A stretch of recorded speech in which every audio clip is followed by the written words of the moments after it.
kembali di Apa Kabar Indonesia Malam. Kita tinggalkan sejenak pemirsa Pilpres 2024. Meskipun masih ada relevansinya, tapi memang sedikit.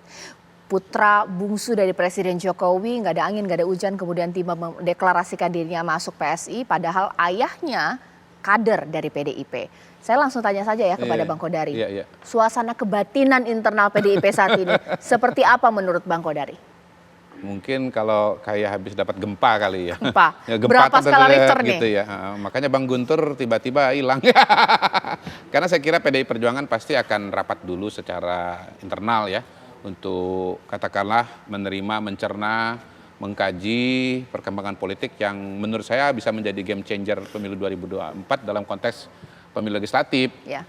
Karena kalau kita belajar dari pengalaman pemilu tahun 2004 misalnya, Partai Demokrat waktu itu mengalami lonjakan ya, partai baru dari, saya waktu itu survei lah 1 tahun sebelum pemilu legislatif dilaksanakan, itu surveinya Partai Demokrat masih sekitar 2% begitu. Tetapi begitu Bu Ani Yudhoyono sebagai simbol SBY ya, yang menjadi calon presiden paling populer pada waktu itu masuk ke Partai Demokrat dalam posisi wakil ketua umum, maka Partai Demokrat tiba-tiba tembus 7,5% begitu. Jadi saya kira bukan mustahil nanti PSI yang tidak lolos PT tahun 2019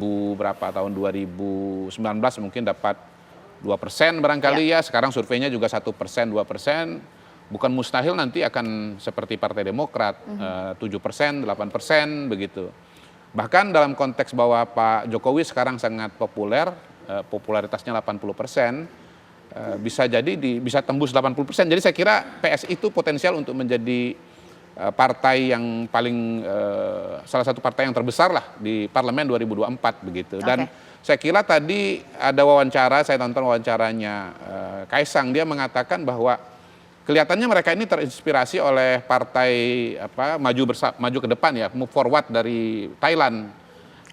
Yang kemudian memenangkan pemilu legislatif di Thailand baru-baru ini. Itu partai baru dan dipimpin oleh anak muda namanya Pita Limjarunrat begitu, bisa memenangkan pemilu legislatif di Thailand begitu. Jadi saya kira tahun 2024 ini kita kemungkinan akan melihat satu partai baru lagi di dalam parlemen namanya PSI.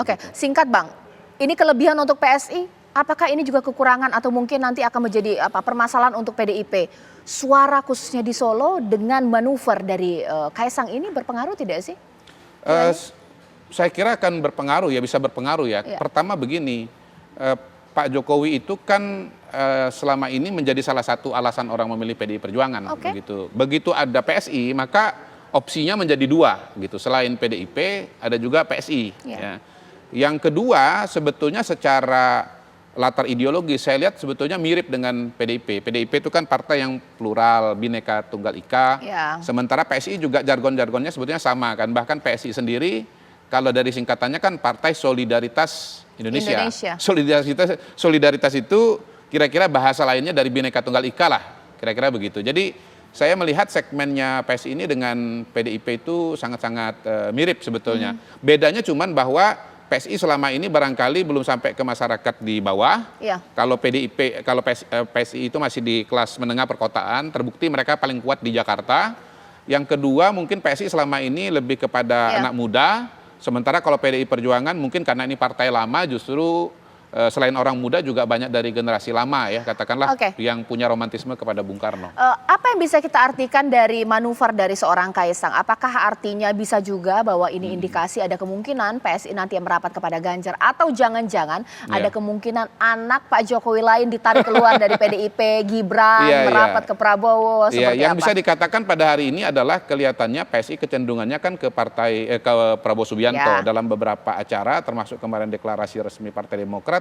Ada perwakilan resmi juga ada perwakilan dari PSI juga di situ. Memang PSI belum resmi memberikan dukungan kepada Prabowo, tetapi dengan adanya anaknya Pak Jokowi di PSI, maka kemudian ya artinya ya salah satu simbol Pak Jokowi itu nanti ada di Prabowo Subianto, karena di Prabowo ada PSI, di PSI ada Kaisang. Dan menurut saya ini juga mungkin masih awalan ya, jadi anggota. Nanti kita tunggu apakah jadi calon anggota DPR atau jadi juru kampanye atau bahkan misalnya jadi ketua umum begitu. Karena kelihatannya polanya PSI ini suka nyicil kode gitu, Ya. nyicil kode. Giring sudah kasih kode Tipis-tipis bahwa gitu dia ya. akan mengembalikan ketua umum kepada pemilik aslinya. Lalu kemudian kemarin Mawar bukan nama yang sebenarnya. Ya. Lalu hari ini jadi anggota begitu. Jadi ya saya kira apa yang dikatakan oleh Pak Jokowi itu ini masih banyak cerita, Oke. masih banyak drama, kita saksikanlah. Dan dramanya pada malam minggu ini adalah Kaisang masuk PSI. Oke.